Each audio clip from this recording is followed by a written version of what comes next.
how do you slip out of a stand with deer out in front of you, or do you? I think it really depends on what's out there. You know what I mean? I mean, if I've been seeing a good buck, you know, that evening, and he's out there in the field, and you know, maybe I didn't get the opportunity, or he didn't present a shot, then I may sit there a while just until I know that. Just in the dark? Just in the dark until I know. Well, I mean, I don't know that he's gone or not. You know, just hope to God that he don't, you know, notice me as I get out of the stand. What's up, everybody? We are back with another Buck Junkie Podcast. Me and Jamie fresh out of the stand. Yeah, I mean, we're empty-handed, but I mean, way to go sit there. I got skunked this morning. I wish I should have done the podcast early and then gotten the stand at like 10. That way I could have, maybe they've been moving in the afternoon, but they weren't doing nothing. I can always go back. That's right. This is a big change because I went yesterday. Wind was blowing out of the south. It was 72 degrees. I mean, I hunted in a T-shirt and my orange vest. That was it. It was hot. How'd that go? We saw a bunch of deer, just some little bucks. Like I think we saw a 4-point, little 6-point, a couple spikes, and then doe. But that was about it. They were moving yesterday evening, and now I don't know because man, I'm telling you, hunting this corn is deer. I've never hunted standing corn like we got this year, and them deer get in it, and you don't even know they're there. And I'm telling you. Well, that's what I was asking you when we rode through. I'm like, I've not got in it stand yet, but I was like, I don't know how easy it is to. It's not. You have to look for a white flick. Like you catch them flick their tail or flick an ear or something. You'll be like, what's that? And then you can kind of locate that in your binoculars. But I got a secret weapon. I don't know how long they're going to let this be legal. But as far as I know, it's perfectly legal in hunting hours to have a thermal.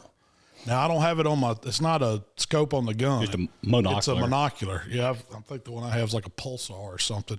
But you can see, I can see deer coming that I cannot see with my naked eye, could not see with binoculars.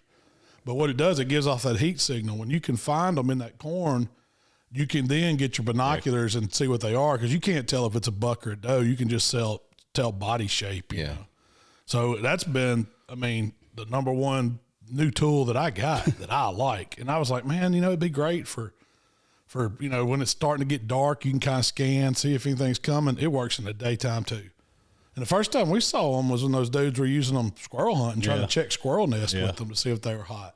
It's pretty neat. I mean, that's some good technology right there, man. That's some good. I hope it gets better because I mean, if you talk about like, you don't realize it, but with your eye or binoculars, you can't see far into a wood line if you're hunting fields or something like that.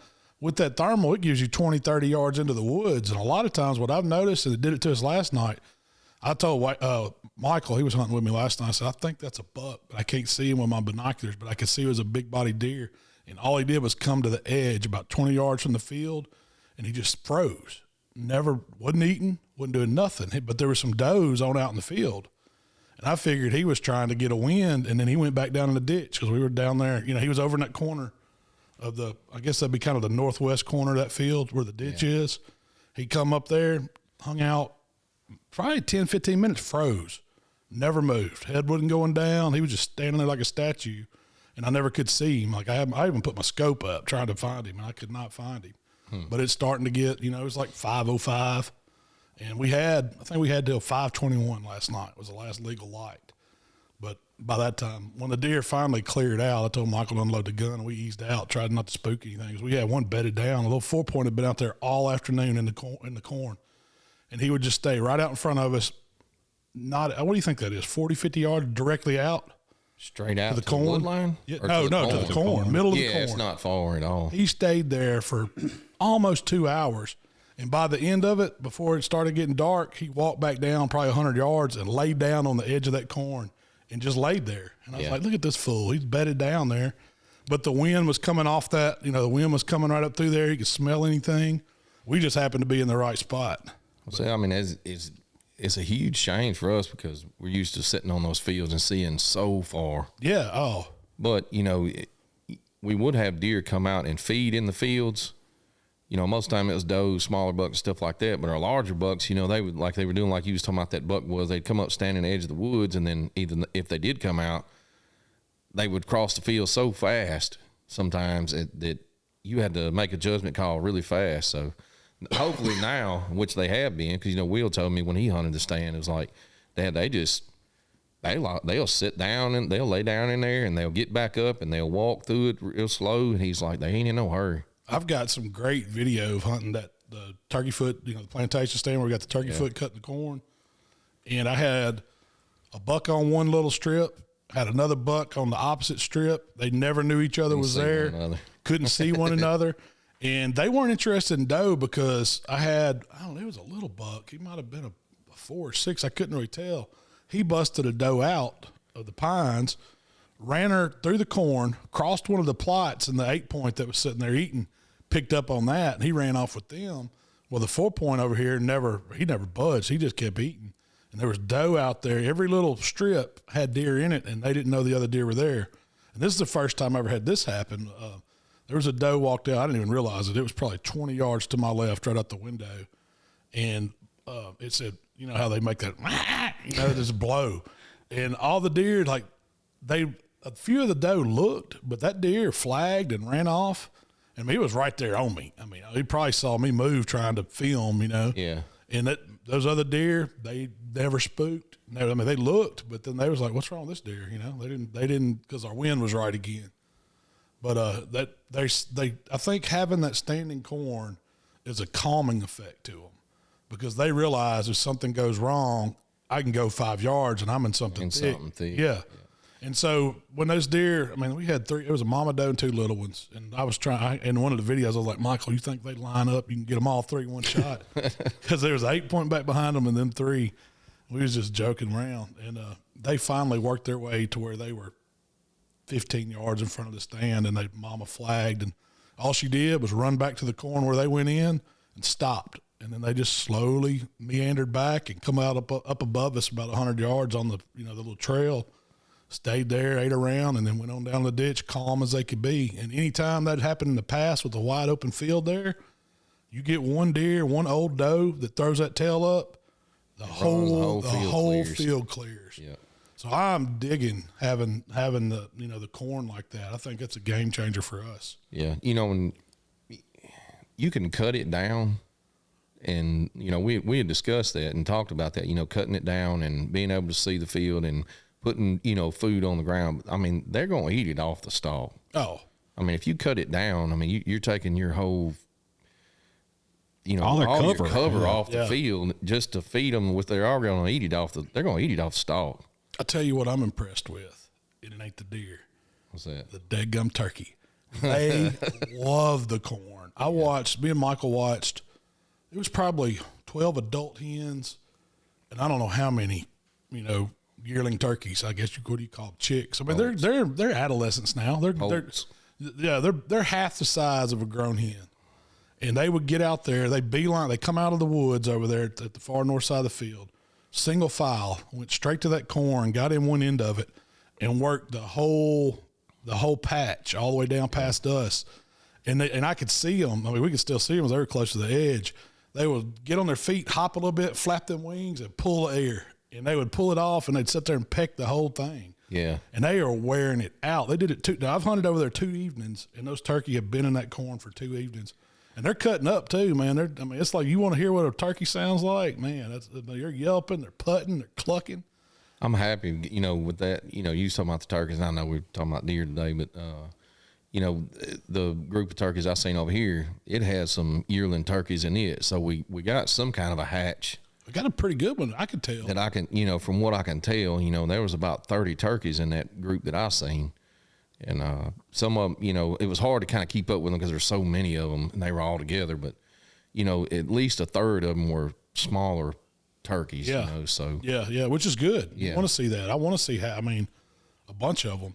So I don't know if y'all saw that video, or I'm sure y'all did, but I'm talking about people listening, that me and Mark moved a camera around to a fresh scrape that we found. That's been probably, 2 weeks ago? It was 2 weeks ago, yeah. Turkeys make a scrape. They make I got a video of it, man. I pulled that card because, see, that's another thing. You run these cell cams, and I never really realized this because I've always been like, let's conserve batteries, let's conserve card space. I just do pics. I never put it on video. Well, we put this on video because I wanted to see it if we could get a buck come up and make a scrape. Well, we did. I'm going to share some of this stuff, but what got my attention was the other animals that came and checked it. And we've got 2 gobblers, 2 longbeards, come up, scrape in the scrape, raise up, flap their wings. I was like, what are these? Like they're dusting in a scrape. I don't know why they did that, but I thought that was funny that even turkeys work scrapes. I don't know. They probably just they was just happened to be. Hey, but I've got them turkeys were walking that get ridge. the licking branch. He was trying. That's why he's rearing up. He's trying to put his own head on it. Turkey working a scrape. But I don't know what they're walking the ridge. I mean, you know how game trails are. It ain't just deer that use them. No, That's every animal out there. We've had coyotes come by, possums, coons, turkeys, and they've done it not just once. I mean, there's multiple days where those turkeys would be single file walking right by that scrape.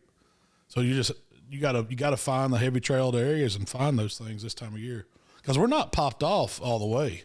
What have you been seeing? Man, I keep getting. I seen the deer, but the stand I'm hunting is you can't. You better not be FaceTiming or TikToking or Facebooking. You ain't gonna see squat. It's gonna get by too quick. But yeah, I seen a couple of does, 2 or 3 small bucks, and a pretty decent 8-point this morning. But it was pushing them around. They starting to, yeah. That's what I'm noticing.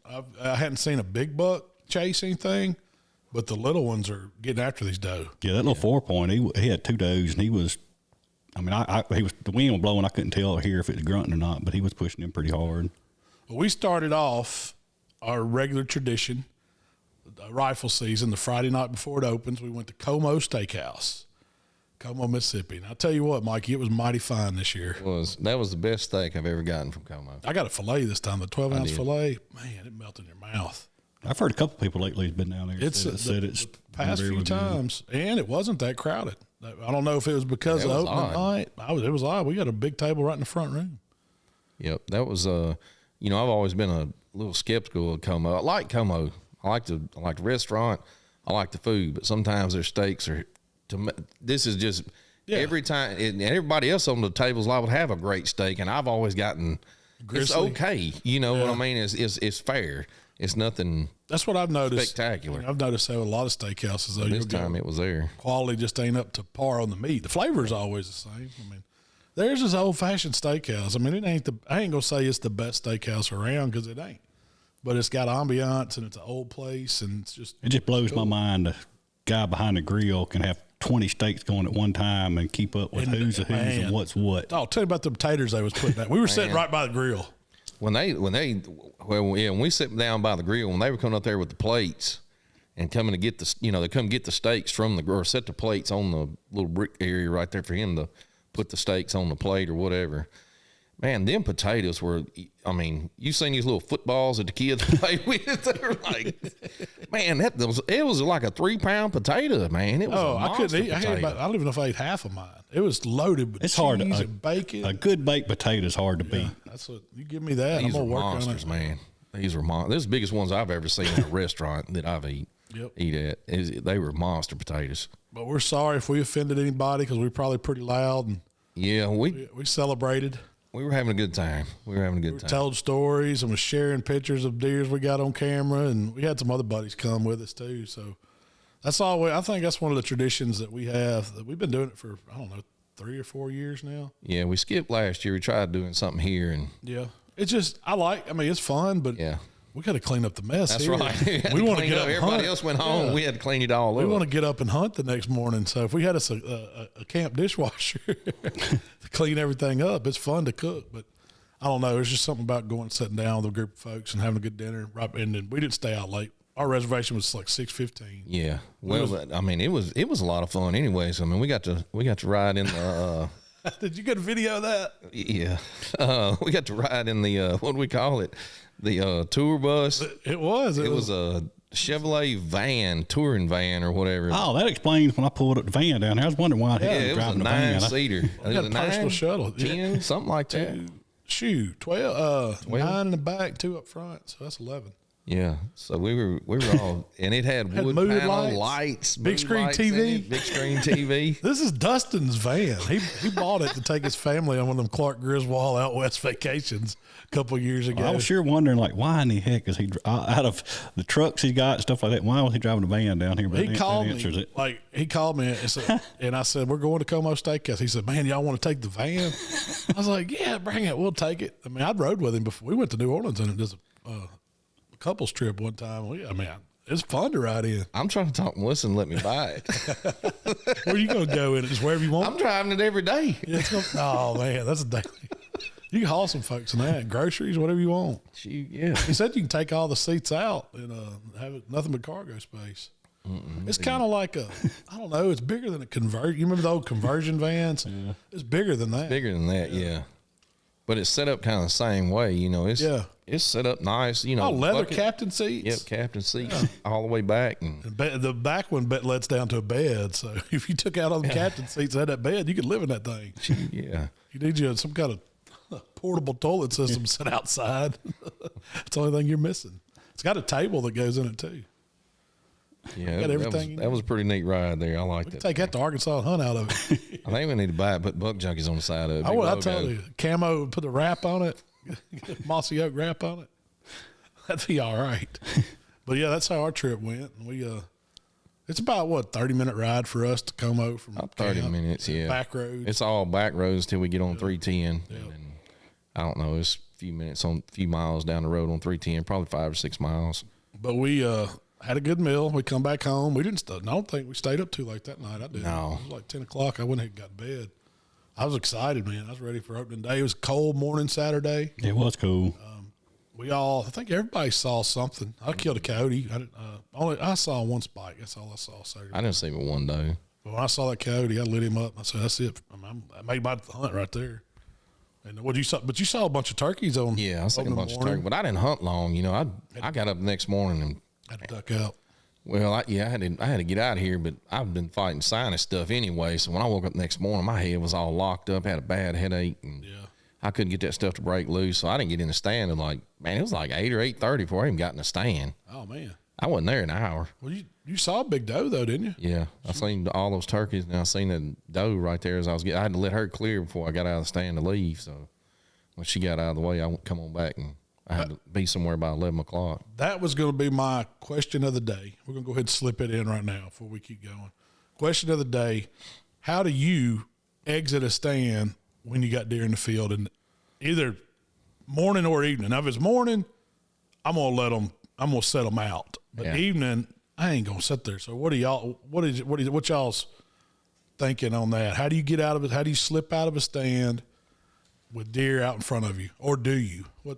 And y'all answer this on the comments too. Yeah, I mean, most of the time, I don't know. I think it really depends on what's out there. You know what I mean? I mean, if I've been seeing a good buck, that evening, and he's out there in the field, and I didn't get the opportunity, or he didn't present a shot, then I may sit there a while just until I know that.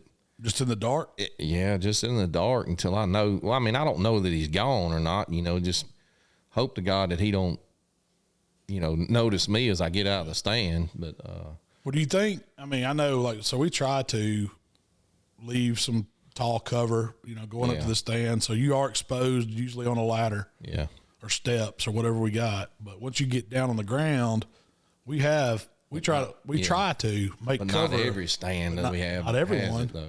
So what do you think, James? What do you do? Like I said, it kind of depends, I guess. I mean, I try to be as quiet as possible. Are you just going to slip out though? Most of the time. Yeah, that's what I mean. You really don't have no choice, because you're just going to keep sitting there, because if they're feeding, they're not supposed to go off just because it's dark. No, I have gotten down. Kind of the flip side of that thing. In the evening, I have gotten down earlier than I should have, because the field cleared off or something like that, and I was like, all right, I ain't got but a few minutes left, and didn't shoot. Yeah.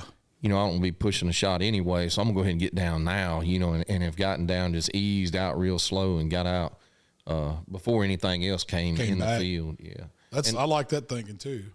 But I've done that a few times, just not wanting to mess up and them see me. Cause I mean, right at that last light is usually when you're going to see, that nice buck step in the field and you're like, doggone. That's a buck. I've been there. I've been there and done it. And it's hard. It's hard to restrain yourself from not taking a shot that you don't know exactly. You can't study that deer. I don't care how good a scope you have. It's hard to really tell unless it's just a, hammer, you know. But my thinking is I could sit there, but 9 times out of 10, more deer are going to keep coming. Yeah, so you're not going to, it's not just what you got out there. So I like to, if I'm by myself, this don't work. But if I'm with somebody and we've kind of rode, I'll shoot a text and say, hey, can you drive over here just to shine some, because I think that might calm them run off because they're used to, they're not used to it, but they know if they hear something, they're going to go on and go off. And might not possibly not draw attention directly to your to me in the stand, because that's the last thing I want them to do is associate me opening that door or knowing to look at it, because they do. I mean, they stare you down up there. Oh, that 3-point come out of me this morning. I mean, he looked up there 2 or 3 times. He knew the stand was there, but he never got spooked or nothing. But I'd like to hear what other people think. Like, what do you do to get out of the stand without alerting the field full of deer if it's time to go? So that's a good question. But because if you don't have a thermal, you don't know. I mean, that's that's a good thing about having that thermal with you. Is you can kind of gauge what they're doing. Your surroundings with it before you get down. Like, all right, it's clear. Let's go ahead and ease out and get out real slow and walk back to the 4-wheeler. That's exactly what me and Michael did last night. We waited, and I had them doe over there and had that buck step in there. And the minute those doe walked off and gave us a shot, we still had one bedded down, but he was upwind of us and probably 175 yards away where he's bedded. Yeah. I said, this is our chance. We got to ease out. And we kind of ducked around. But then, we weren't parked. I don't even know if it might have been 100 yards from where we were, just in some tall stuff. And I leave all the lights off and just try to back out and go back the way I come without spooking anything. But I don't know. That's all part of it. Oh, it's a lot easier to slip out of like a field stand or something like that. It's got some grass because, you get in that soft grass, you can ease out. Yeah. But if you had a stand in the woods, leaves and and all you can do then is just hear the deer still kind of walking around, and I guess, I don't know. I mean, I guess in the past, I've just kind of waited till I didn't hear anything no more and then eased down. But man, you're making a lot of noise leading. Then you got to turn the light on to get out. So it's like, well, crap. I guess I get my grunt call of just put a turkey call in your mouth. Just walk through the woods scratching. That's a good idea. No, but we had a pretty good opening day. I mean, nobody. I guess I was the only one shot. I shot a coyote. It was a war zone around here, and we'll get to what all was killed here in a minute. But the next evening, you came back, and then we all. I mean, I guess everybody saw deer that night. Me and Michael saw a ton. I didn't see one. You didn't? You just saw turkey again? Yeah, it was just turkeys. But I hadn't seen anything to shoot yet. Jamie, you saw pretty good buck. Yeah, it was. There's no hope of getting a shot where I saw it at. I could just see it. I couldn't even hardly see it with my naked eye, but binoculars, I could see it over there. It had a same place I seen it again this morning. It was a different deer, but same location this morning. It was making a scrape, doing a licking branch. Yep. Yeah. That's the bad thing about shooting those lanes, man. You got to be ready. Waylon saw, he got excited now. You never know how it is, but people see one, they know it's a big deer. He's like, wall hanger. Boy, he's pumped. I got to get back, got to keep hunting that deer. So, and he's at work now, so he knows. He's like, when y'all going to kill it? I know y'all are.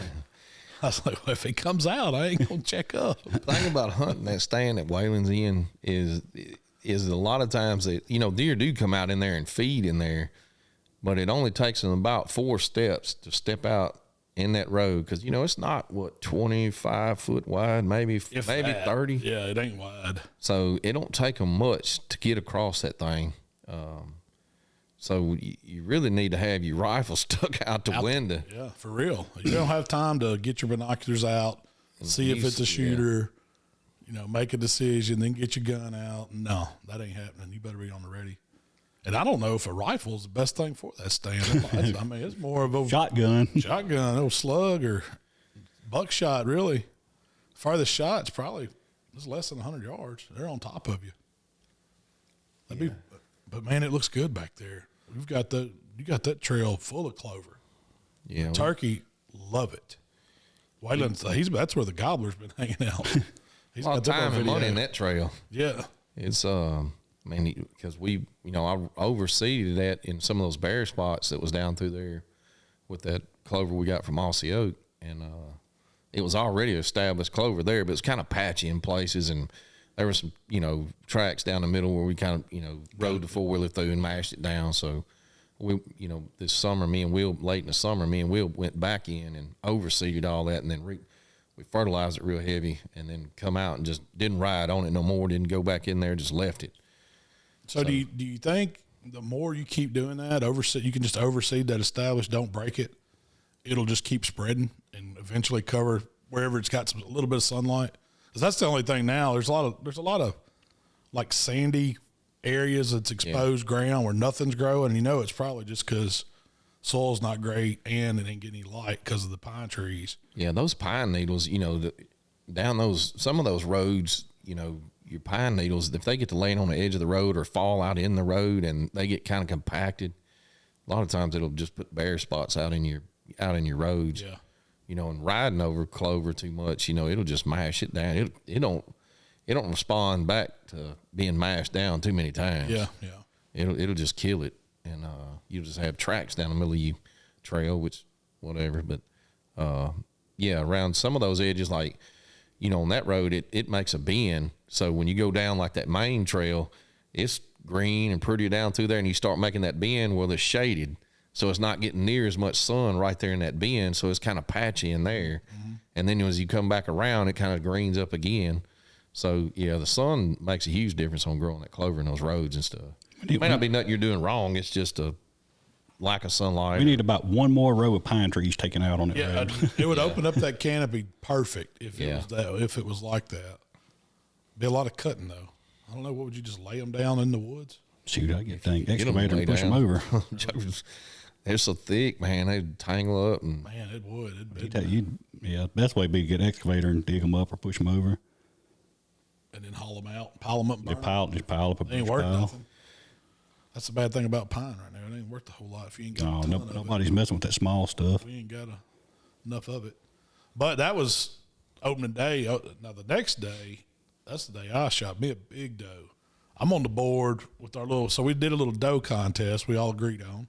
Yep. It's we're going to do before Christmas. Whoever weighs the biggest doe is going to win. Everybody's putting in, $20 that wants to get in it. So we said it'll probably be $200, nearly $300 maybe if everybody gets in. I wonder if everybody remembers getting in. Yeah, I don't know. I hung mine up. Yeah. I took a picture of it on the scale. It was 122.4, I think it was.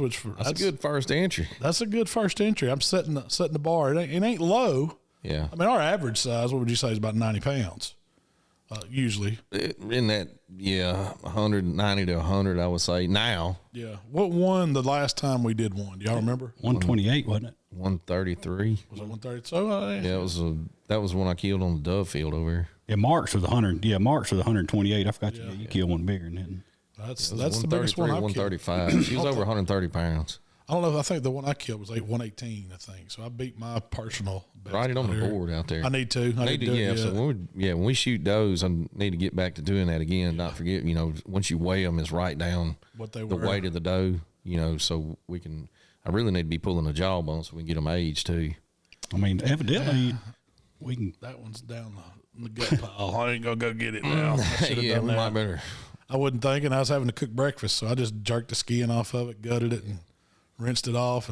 That's an interesting thing. I mean, not just the weights of the deer. I mean, I know we're bringing the weights up on the deer, but finding out how old that deer is at that weight, and then seeing, if we're killing, like if you're killing a 2-year-old and they're 80 pounds and you're killing a 3-year-old and they're 120 pounds, is there a difference there? And that's kind of what those biologists want us to do when we pull those jawbones and stuff too. They want to age them and get a weight off of them. Where, I think what time of the year you killed it. There's a couple of different things they want wrote down. Well, I want to see if we can notice that our does are getting on average heavier. Like when we first started doing it, they were averaging around 90 pounds. That was a big doe for us. But now if we start getting them over 110 plus, that means the year-round food source, the habitat work we're doing, all that's working. Well, we know that because, I mean, when y'all first, those first does we were killing down here, first, second year, 70 pounds. Bony, man. They were terrible. Yeah. But now we're seeing them big limo does. Yeah. That's what I want to see. I mean, I like shooting a big one. She's going to eat good. She's aging in the walk-in now. Got some old cornbread girls down here. She had now. thick fat over the haunches, a bunch of kidney fat on the inside. It was a healthy doe. She had a little one with her. You wouldn't have liked it, Jamie. No, I'd had to pass on that. Y'all just could have got my $20. This was probably 9:45 Sunday morning, and I think me and Michael saw one little buck cross right at daylight. That's all we'd seen. Everybody, Carter done shot and missed one over in the big field, and Waylon hadn't seen nothing that morning, I don't think. So we was like, y'all want to call it and go make some breakfast? And I was like, yeah, come on. We'll go help him look see if he did hit that deer and see if we can find any blood. Well, Michael done packed his stuff up, and I done took my binoculars off, put them up, and here she come, boy. She come out of that trail down there closer to where the road is. And I saw her. I said, man, that's a big doe, Michael. I need to shoot her. The little one bebopped right behind her. When she got out there and stopped, I said, I gotta check his new gun. Boom. High shouldered her. She ran about, I don't know. She ran into the pines, and then we got down. We didn't waste any time. I said, I know she's down. Michael's like, she's down. And we walked over there, and as we was walking, something jumped up, and we saw the flag. We saw the white tail running through the woods. I was like, dang. We might have. I mean, I know I hit her in the shoulder because she was bulldozing. Yeah. By the time she got out of the edge of the field, I said that can't be her getting up. There ain't no way. I was like, might be that little one, Bo. By the time we got down there and I saw where the spot was in the blood, I looked back down that trail that we cut through the pines, and that little deer stopped and was standing there. And I was like, oh, she's down there somewhere. That deer, it kept circling us. Like I had to go get her, and I drug her, back out to the field so where Michael or Waylon could pick us up, and by the time we loaded her up, went over there, they'd already looked for blood and couldn't find none. We come back, that deer was still hanging out there. And then I was like, oh, Jamie wouldn't be mad. Shoot it off. I said I should have shot her. I had plenty of chances to kill that little one too. I just didn't know if it was a little buttonhead or not, so I didn't. But the mama's go eat good. So how'd your opening day go? You went. Yeah, I helped out with Hope Outdoors this past weekend, and the guy that me and Brad was going to carry out Saturday morning, he called like 4 o'clock that morning and said, man, I'm running fever. I'm not going to make it. And so I was like, heck, I'm already up. So I ended up coming down here and hunting Saturday morning, and then went back to the Hope hunt that afternoon. But you had to cook, right? Yeah. Yep. I done Mark's hard to beat recipe on the jambalaya. The first time you did it by yourself, man, I was nervous wreck. And many times I've helped Mark, been around it. This first time I've done everything like by myself all the way through. And man, it's probably 100-something people out there. So I was like, man, I can't screw this up. I got to make it right. So you fed 100-something people jambalaya? That's a big pot. Well, they had some of the ladies in the kitchen. They done hamburger steak. What else we'd have? Hamburger steak, want to take potato soup, yeah. So, I mean, yeah, if you went hungry out there because you wasn't looking. And Friday night, y'all had to get together. You didn't get to go to Como because you went to that. Y'all met at the church over there when they do it. Yeah, we was in White, like a community center out there for the Baptist church. What'd they do for that? Shoot, they done a taco bar, and it was pretty daggum good. Is that where they kind of put the hunters with the guides? And Yeah, it was kind of like Friday night. It's kind of like a meet and greet. So a lot of the hunters had never met the guides. We had a lot of new hunters come in. So, you got to meet your hunter and kind of, figure out what their, some of them had special needs and how you wanted to, make all that happen. So how many hunters did they have this year? I think it was 14. Oh, that's pretty strong. From right here in Mississippi? No, we had Texas, Arkansas, Mississippi. So it was a good time. We had. Did they kill any deer? Yeah, it ended up being 10 total. Wow, that's a good day. Couple of bucks, couple of does, and 10 of the 14 actually took a deer. Well, it was some of them killed. They killed a doe and a buck, so that would have been a 2. But there was 1, 2. It was 10. It was 10 deer total harvested between 1, 2, 3, 4, 5, 6 of the hunters. So okay, well that's pretty good. Yeah, nearly 50%. So yeah, it's real good. Did anything big? It was I think one of them killed a 7 point, I believe it was. No, excuse me. It's a 5 point. They said it's pretty good, pretty decent deer. I was on the backside when they was around there dressing them. I didn't see it, but it'd be you can go to North Mississippi Team Scooter, Northwest Mississippi chapter, and they'll probably have some pictures on there on Facebook. Outdoors. Yeah, you can see these deer. Yeah. Will they let us? You think they'll let us share any of that? Yeah. I need to put some of those up. I got some give them guys a shout out. I know there was what you were telling. You had a story you were telling us, or was one of the guys was blind that was hunting with them? Yes. A guy I got to meet, Dallas. He's from Texas, and he got. I know. I really didn't get the whole backstory how he met with another guy from Arkansas, Jacob, and they got to be buddies. And Jacob's in a chair. Well, then Dallas is.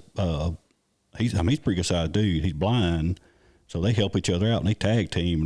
They're pretty successful. So tell everybody how they tag team hunt. The story is that like they hunt a stand, Dallas will pick up Jacob on his back, like piggyback style. Yeah, and they'll walk up. They'll go up the stand and sit there, and so one's the eyes and one's the feet, and they tag team on them. That's pretty cool. Yeah, so he's on his back, telling him to go left to right. Yeah. The other dude's walking. He's the strong one, so he's toting him. Man, could you imagine toting a grown man on your back up a ladder? That'd be pretty tough. Oh, man, them guys can tell some story. I mean, you can't. So how does he shoot a deer being blind? Explain that to us. So, Be Adaptive, and it's another company off Amazon, sells Brad bought one for his turkey hunter last year that he carried, and it goes on your scope, and it links up to a little screen. It's kind of like an iPhone, and you see the crosshairs, and it depends on how the hunter is. Some hunters hold the gun themselves, they move it, and you just say, all right, you're on it, pull the trigger. Or if they go full on shooting device, it's got the suck tube, and it's all. That's for people that are like paraplegic. Yeah.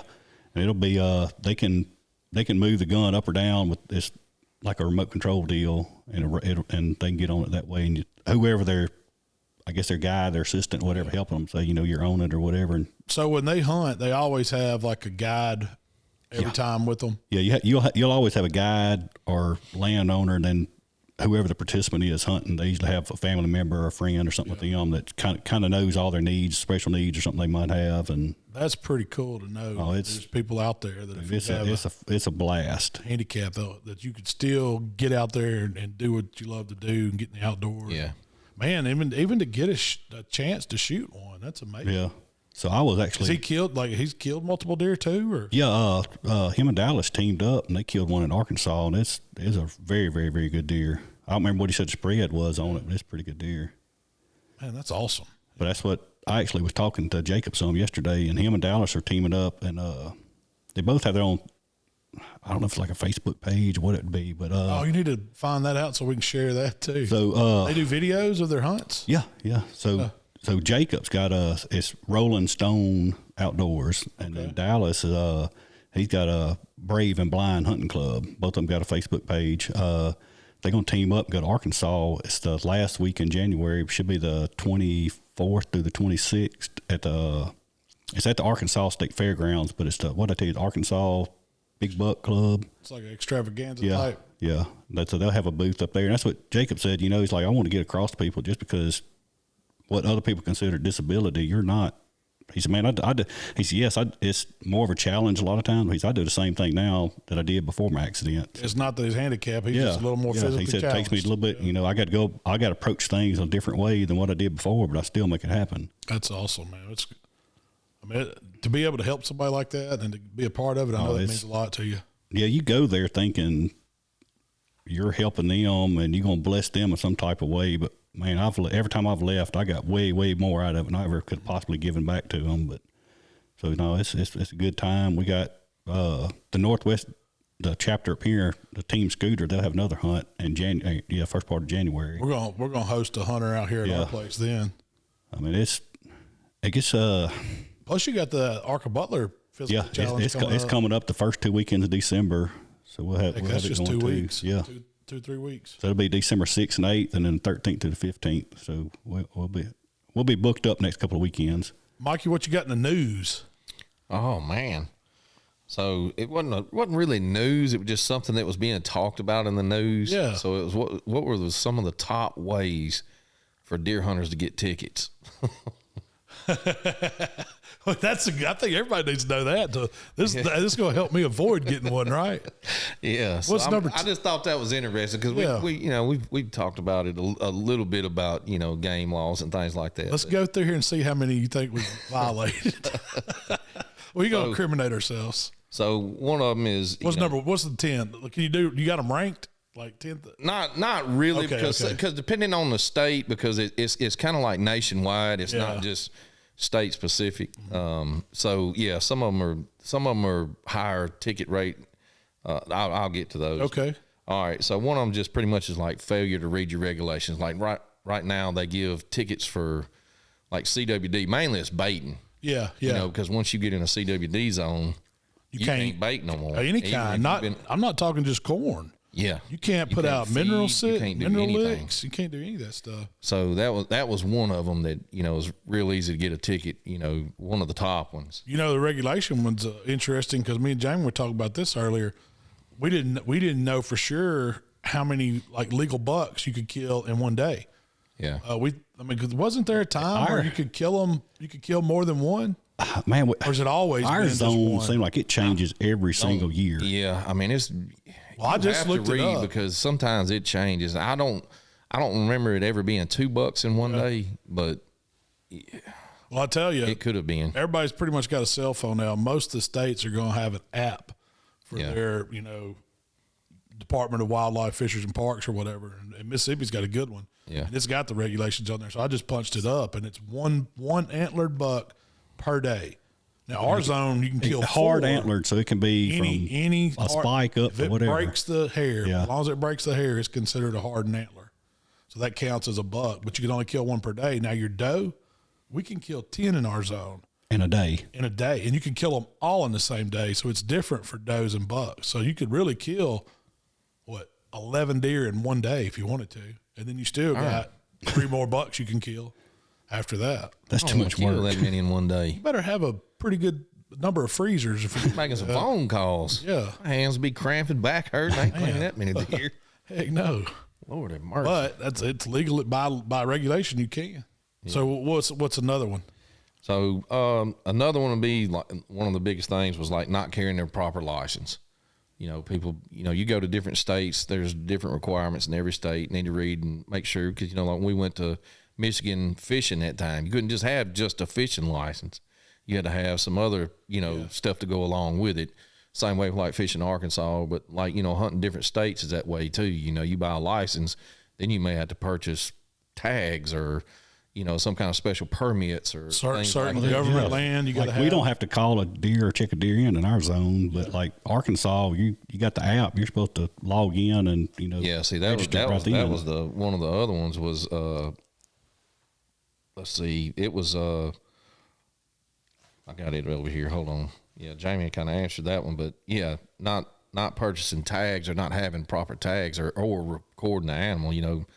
Mississippi, they don't require us. They ask us to report our deer harvest. And you can do it on the app. Yeah, but like when we went over to Arkansas hunting, and I didn't read this. This is my fault. But when I shot that deer over there, that guy, I reached and grabbed the deer and started dragging. He was like, you really ain't supposed to move the deer. I was like, okay, so I dropped it, Until you put you're supposed to tag the deer. Did you have to physically I hadn't, no, because I didn't have a tag, but I went up and we did logged it in. That's why we left the deer laying there. That's why I had to go get the deer. Yeah. You was going to let me get the ticket. Where we had service at to log the deer on the Arkansas Game and Fish. And then I could come back down and get the deer and just, you're really supposed to write the number, I think, on a piece of paper or tag and tag the deer. But anyways. Well, I bought mine over the counter there at Max Prairie Wings, and they gave me tags. Yeah. And I guess you get another one or, I don't know, because I could only kill like one, I think. My tags, I could only kill one. But yeah, so I was supposed to have gotten a book. Like the Arkansas Game and Fish book, and I think there's some in there. Temporary tags. You can tear them out of there. Gotcha. And put them on the deer.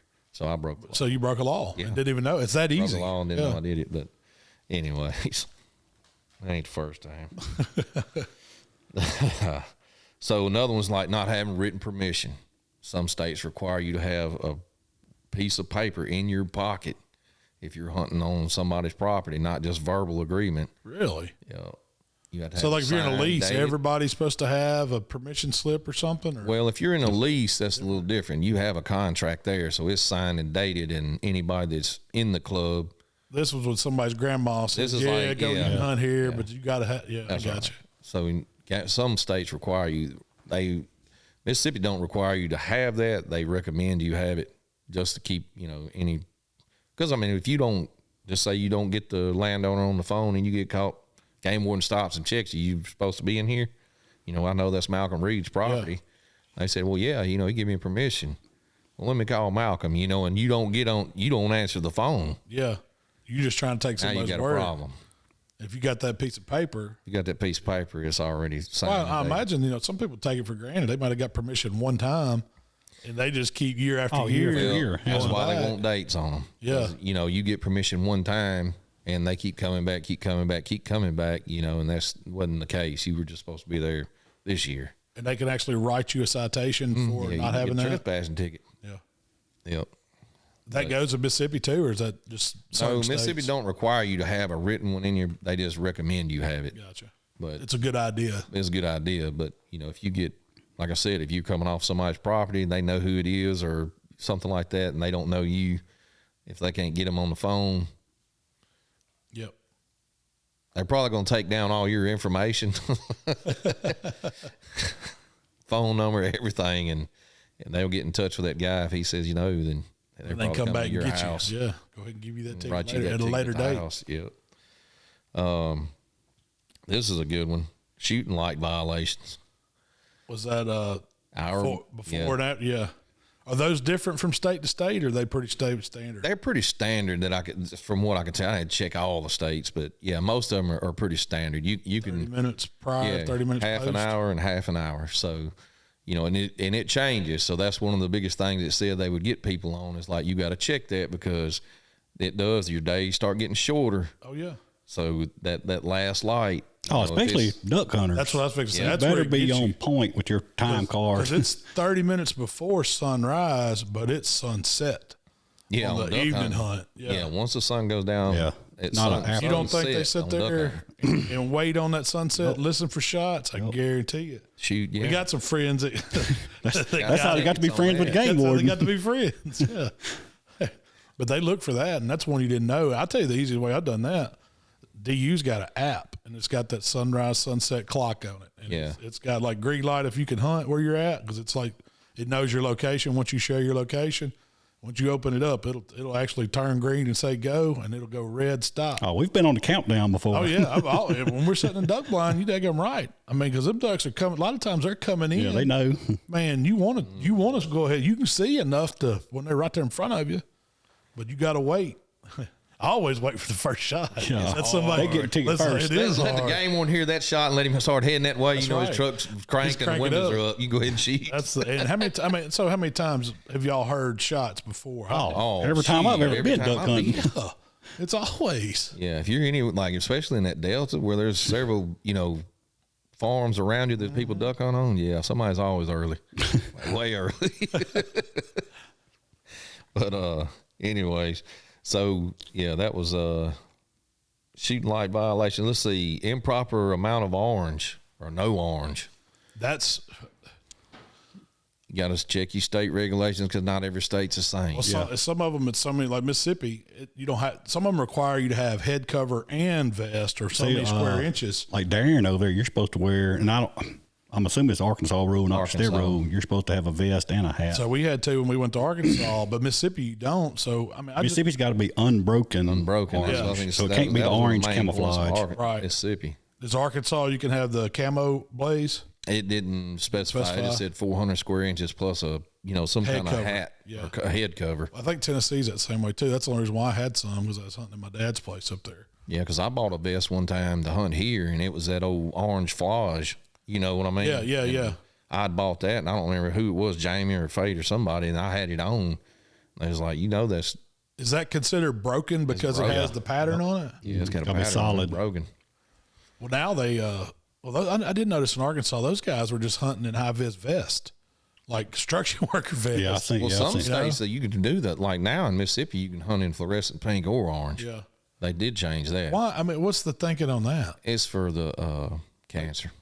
Oh, that's an awareness thing for people. Oh, okay. Well, that's good. Then. Heck, I didn't know you could even wear pink.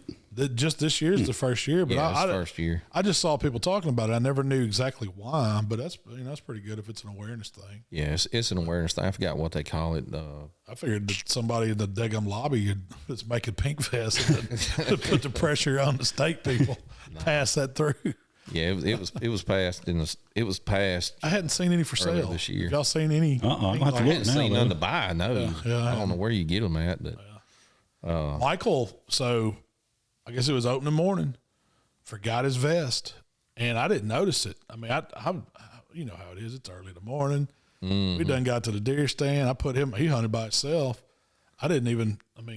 I usually keep an extra one in my bag. I never noticed it until he come back and said, "I forgot my orange." And I said, "Son, that's against the law. You know better than that. You can't. That's the one thing. I mean, and it's not just because they want it to be a dumb law that make you wear a vest. Yeah. It's for your own safety. If you get out and you're walking around, people got these high-powered rifles.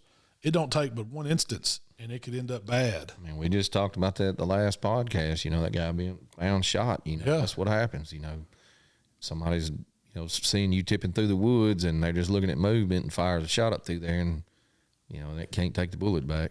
But I guess do they write minor citations, or that goes on the parent? He's 15. really don't know. He I think has his if you hunter have safety. if you have a Well, hunter, so on that deal in Mississippi, you can't hunt by yourself unless you're older than. I think you got to be over 12, but if you got a hunter, you have to have the hunter's safety Yeah. course before Yeah. you can hunt by and yourself. he's had that. So I guess if you was, I still think it'd probably be on me, or I don't know. I guess it depends on how you got I think popped. it would depend on the game warden, maybe. I don't know exactly who's supposed to get it, but I would think the parent would, because you're the adult and Yeah, and it was my fault that I let it slip. yeah. Incriminated myself. If I was can't say game warden, nothing. I'd definitely write you. Yeah, I'd gladly pay it because I think he rode in with me and I didn't even see it. I didn't pay no attention. Yeah, to because that's right. I left before y'all did. I wasn't there when y'all left that morning, so that wasn't my on fault. me. Yeah. You were the adult in that Yeah, one. I'd have got the ticket. I showed it. I didn't even. He got in the back seat of the side by side, and I never even. I mean, because noticed. it's easy to do. You're excited. It's opening morning, and Well, see, I always keep my orange vest on my coat, so I don't never. And you don't take it off when you hang it up. And I guess some states you can hunt inside an enclosure. Oh, you can without take it orange off on. once you Yeah. get in the I don't know, in a blind. I don't know if you could if you were up in a tree. I think climate stand you still got to have orange on Mississippi. Yeah, there's different Rules. regulations on ground blinds and up Yeah. above 12 feet. And I did see those in different states, and even in Mississippi, if you're above this anyways, so you got to make sure you have the proper amount. You can take it off, I think, in certain instances, but not every instance. What was another? Is that the whole list, or we done do? We got one more. So a loaded gun in the vehicle or improper casing. They'd get me on that one. I'll go ahead and I've fess on already that got one. tickets on that one before. Have you Oh, yeah. for having a loaded gun in the car? Yeah. Well, how'd that go? So we got pulled over by the game warden. He seen us. We had been squirrel hunting that morning. I had my shotgun in the front seat with me, had my vest in the back of the truck with shells in it. Well, the boy that was hunting with me got in the truck. I assumed he unloaded the gun. He did not unload the gun. He just put it on safety and stuck it up in the truck. So the game warden pulls us over Just on the side of the highway? on the side of just old road. Yeah. But he knew y'all been hunting or something? And anyways, he pulls us over, checks us for license, and checks the guns, and he gets mine, pumps it. He's looking at it and all that stuff, and puts it back in the truck. He said, "Now whose gun is this?" And anyways, he walked to the other side of the truck, grabbed that boy's, popped 3 shells out of it. Wrote me a ticket for it being my vehicle. So you got the ticket? It was his I got gun? a ticket. Oh, he got one too. He got a ticket for having the gun. I got one for driving a vehicle with a loaded gun in it. Oh, well, so he just wanted to get y'all Yeah, both. we both got popped. So what's this about the case? What'd that cost you anyway? $100 and a day off of work because I had to go to court, and I'm sitting there all freaking day. So what's the deal with the case? Because I never So you put your gun in the case. Usually I just throw it in the back seat. I think that Mississippi changed it on where your ammunition has to be how far away or a different location than what your gun is if it is in a case. Like technically, if you had Couldn't have your box of shells laying there. I do it. Like You're not supposed to. Yeah. Like that. Like if I'm going out of town or going to somebody's camp, or whatever, I put my gun in there and throw a box of shells in the back of the case, just zip it up so I don't forget them in my truck or backpack or whatever. And then technically that's not legal, I guess. There's ain't no. I mean, my truck, I got a case of shotgun shells in there from Michael doing shooting. There's probably a box of 308 on one side, a box of 300 on one side, some 22s up front. So I don't know how far, I don't know what it says now in Mississippi about how far away it has to be from the gun itself. Yeah, used to, it was as long as they were separated. Yeah. So I don't ever leave it You loaded. could have your, just say you, like I have a rifle that has a clip in it. A lot of people do. So Can you take your clip I out? would put take my clip out, and I would stick it in my hunting coat. That's what and I if do. I still had the hunting coat on going down the road, then, or if it was in the back seat or in the other seat, that used to be legal. But, you know, it may still be, I'm not sure. But, you know, a lot of states, you can't, like your gun has to be in either a soft case or a hard case, and the shells can't even be in there with it. So you can't put your box of shells inside the gun case? Nope. Because I they're didn't know together. that, because I always do that when I do use a gun case, even if it's a sleeve. Because you used to. I'll stick in the side pocket or cram it down the back and zip it up. Like just say you had your rifle sitting on the back seat, but your clip was up front with you in the cup holder. I don't think that's legal in Mississippi. I might be 100% wrong, but I don't think it's legal no more in Mississippi. Yeah, I don't know if it is or not. Is there? You had to read into that, and I've had myself train a pretty good habit, and my son, about we don't take a loaded gun out of the stand. We don't load it till we get in the stand, and we unload it before we get down, and we don't walk around. Usually, we just drop our clips and put them in our backpacks or in our jacket pocket. Yeah. But we don't. I don't ever leave the loaded. I hadn't had that problem. see, I got in trouble going through. What is it called? North Sardis Management Area, whatever. Upper Sardis. Yeah, Upper Management Area. Sardis. On the 7 side, number 7 side. So I had Mark, one of his buddies, in the truck with me. We were over at deer camp hunting that weekend, and it was, I don't know, it started pouring down rain. We were just sitting in the camp. We didn't have we had VCR in there. That's all we had. Anyways, the boys are bored. I said, y'all want to ride down the store, get something, get a snack, get a Coke, something like that, and we'll go ride and just ride around, see if we can see who's got deer, we just riding and looking. Yeah. Well, I had a extended cab truck, and the rifle was laying up here, and I think Mark was in the front, and there was one of his buddies was in the back. So we went through that Upper Sardis Management Area. There was a main road that went through it To get back out to the other highway. get back out to the other highway. So I was coming through there, just rode through there, not really realizing that I knew where I was at, but I didn't think it was no big deal. There's houses on the other end, so people go Through there all the time. Yeah, it's a thoroughfare. It's a thoroughfare. So when we come down through there, the game wardens had a checkpoint right in the middle of the gravel road in the rain. They were just sitting out there standing in the rain. So I pulled up, and as soon as I rolled the window down, man, he commenced to tearing me up. What you doing with that rifle in the front of the truck? You know it's supposed to be in a hard case come through here? I said, I didn't know. He said, where's your tag at for your windshield? I said, I'm not hunting in here. And so just me and him passing got through. to arguing. Yeah. Oh, so he thought you was taking them kids hunting or something. Yeah, he thought we were going hunting. We were just riding around, And anyways, he wanted me to fill out a thing because I had the gun in the truck, and I was like, man, I'm not hunting here. I'm hunting like 4 miles from here over at our hunting camp. We're just riding around, just looking. We're not doing anything. Guy was being an ass, Did he write you a citation? No, he told me, well, you need to turn around and go back out of here and get you one of them cards. So I got to arguing with him about that. So what do the people do that live down here on this road? Do they have to fill out cards every morning they go to work? Yeah, just a couple. So it's WMA, I guess it was. All WMA, you got to have the card. So he was like, no. He said, I'll tell you what. He said, you go ahead and go on before I write you a ticket. So he could have. He could have wrote me a ticket. So I rolled the window up and we left. We didn't go back in there. Well, knock on this table wood. I hadn't had one. So what would y'all guess would be the number one citation that they give? I'd say load a gun. Think so? Loaded gun? Yeah, I mean, it's just habit. You get down out of the stand, walk back, jump in the side by side, and you either got the clip laying right there beside it and a cup holder side by side or whatever, and just. I would guess license too, though. Yeah. Not having proper license. Did it say what was the most What common? was the most, which one of the game ones write the most violations on, or which law is broken more? Yeah, which law is probably And not broken getting more? caught. Yeah, No. probably which laws? Well, It had to be the shooting light or the loaded gun, I would think, not getting caught. shooting with a light. No, shooting like before- on the Oh, early yeah, after yeah, sunset. yeah. That one's broke probably a lot too. Yeah. I would think most of their calls come on somebody spotlighting or Yeah. shining headlights or something.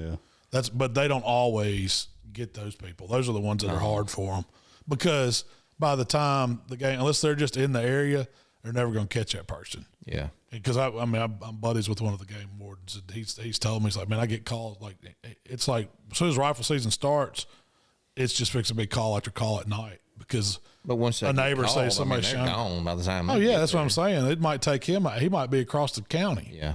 You know, and so he's got to drive an hour to get there. Well, by that time, that person's gone.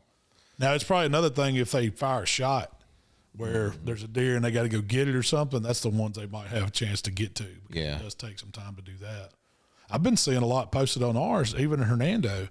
We've had some people saying people have been shooting deer from the road. Oh, it's all kind of There's reward posts rewards, on that. and, Yeah. you know, Yeah. that is one good thing about game cameras. You're seeing a lot of these trespassing That's right, cameras, too. yep. Have y'all been noticing that? Yeah. This is the first year where I've seen so many. There's was it Mississippi Whitetails? Yeah, that's one of them. Yeah. That's one of the pages I follow on Facebook, and there's people put them on there all the time. Now I don't know, there's a bunch of trolls too, so you don't know how much, but It's it's for still real. entertaining to read that. Deer stand, but there is a lot of people that can you identify this person?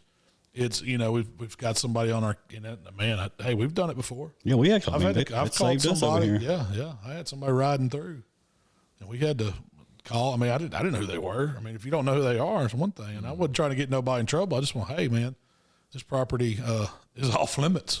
Brian, a buddy of mine, Brian Wesson, he bought some property and put out cameras on his property. They stole And the they cameras. stole his camera. It took a picture of him stealing the camera, and then they took it home, set it back up It was in using the his camera. yard. Did it have his location on it where you knew it was? Oh, we knew where it was at, but Brian didn't want to cause no trouble, and How'd y'all know? Did y'all know the people did it? I he did. figured it out. Somebody Yeah, I knew had somebody that did it. He sent me some pictures on my phone. I sent it to a few boys that hunt out in that area and live out in that area. They knew who it was. I said, y'all know who this is? Yep. yup. Was he So I an need that camera back. outlaw? No, he actually wound up being a cop. Yeah. Oh, Yeah. But so did he think? See, that's another thing. I mean, and I know like, his land that he bought was close to some government land, Yeah. and it was close to some land some other people hunted too, and property lines get mixed up, and you think you might have been hunting that area for a long time. All of a sudden, you think some cameras show up on it. If I found some cameras on my land on the edge, I mean, Yeah. I'd probably take them too. Yep. Oh, this was just flat out thieving. What this one was. He was didn't, he didn't get the camera back. He didn't. No. No, the guy said, I don't have it anymore. We throw it away. Oh, We didn't hit it know with a whose hammer. was, so we trashed it. And I was like, yeah, whatever. yeah. I I mean, got you a $200 camera, but you Yeah. did. probably reset it. He did. Go in Yep. there. And reset. Yeah, because it was pinging. Yeah. He Well, knew where Brian it was at. getting his Yeah, picture. He knew where it was at. Man, that'd have been something if he'd have seen where he put it out in the woods and snuck out there and stole it back. Oh, I'd have had to go to dude's house. I don't know. I We mean, sent him out there to the house. that's the bad thing about it. Something like that gets. I wouldn't let Brian go. Y'all Brian, did send- he's ready to go. I said, no, you don't go. I said, let me send this boy out there. He knows him. And he went out there and told talk him. some sense to him. Yeah. Or at least with a calmer head. Yeah. Yeah. You don't want Brian to put his hand around his throat and get some kind of Brian- Yeah, charge. that's Brian what he would was hurt ready somebody. to do. He was mad. He stole his camera. Well, that's going to about do us for today, man. I'm ready to go get back. Well, it ain't but it's 11:30. Yeah, I'll still get out there and see them bucks is running around. Yep. But we got a few things we need to do. Since it's getting cooler, we got to go get some propane out. Yeah, we got to get some propane in the heaters in the stands. We're going to pick the bad stands with the wind today because I don't want to be riding everywhere. But anyway, that's y'all got anything else? Yeah, I want. Don't forget Hope Outdoors. We have another hunt coming up. We got more hunters. So if you're interested and you're in North Mississippi area and you want to donate some land, or guide somebody on your property, reach out to Angie Birmingham on Hope Outdoors, or go to their Facebook page. Either one, North Mississippi chapter, Team Scooter, and then let's see, it'll be, I don't know the exact date, be first part of the year.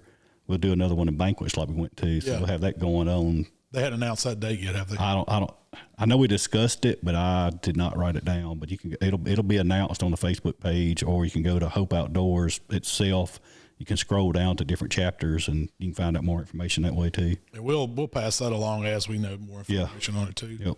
Yep. Mikey, do we got anything? We have anything going on right now with our page? We don't have anything going on right now. We can do something. We probably do want to crank one up. Let's see some of them harvest pics. If y'all want to share, could be anything. It could be a kid that killed the first deer. It could be. We're not going like biggest. It could be a big nanny doe. Yeah. But if you just want to share your pictures on the page, we're gonna start another contest, and we'll have more information on it next week. But we'll get that posted up, and I've got some things that some people sent me.